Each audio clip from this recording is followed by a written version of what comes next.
अस्सलाम वालेकुम। நான் இன்னைக்கு ஃப்ரெஞ்ச் ஃப்ரைஸ் எப்படி செய்யணும்னு காட்டுறேன். அதுக்கு தேவையான பொருட்கள் உருளைக்கிழங்கு, உப்பு, எண்ணெய். உருளைக்கிழங்கு அந்த மாதிரி தோல் எடுத்துட்டு பொடி பொடியாக அப்படி வெட்டி வைக்கணும்.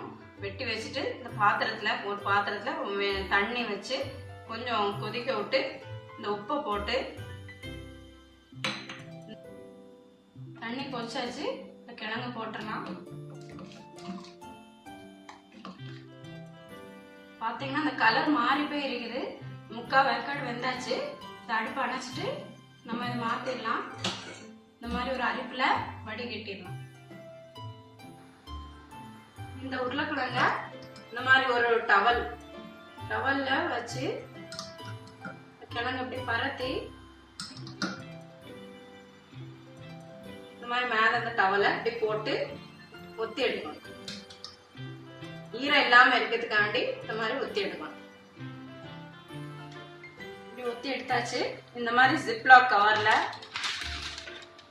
கவர் எடுத்து இந்த கிழங்கு உள்ள போடணும். ஃப்ரீசர்ல 2 மணிக்கூர் வைக்கணும். 2 மணிக்கூர் கழிச்சு நம்ம இதை எடுத்து பொரிக்கணும். கவருக்குள்ள போட்டாச்சு. இதை இப்படி லாக் பண்ணி நம்ம ஃப்ரீசர்ல 2 மணிக்கூர் வச்சிடலாம். எண்ணெய் சட்டி வச்சு எண்ணெய் ஊற்றியாச்சு. 2 மணிக்கூராக எடுத்தாச்சு. இதை நம்ம இப்போ பொரிச்சு எடுத்துடலாம். தள்ளினும் எண்ணெய் திரைக்கும்.